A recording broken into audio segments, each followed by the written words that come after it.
مولا علی فرماتے ہیں کون ابی امام العالم و صاحب الزمان، میرے بابا ابو طالب عالمین کے امام ہیں اور اپنے وقت کے صاحب الزمان ہیں۔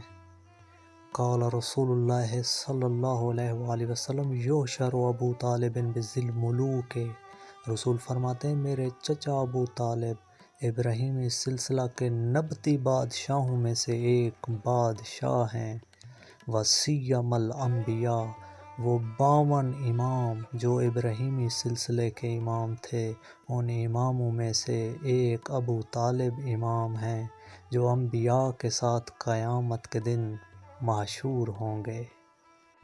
فقد آتینا آل ابراہیم الکتاب والحکمۃ وآتیناہم ملکا عظیما، یہی آل ابراہیم ہیں جنہیں ہم نے ملک کی بادشاہی دی تھی۔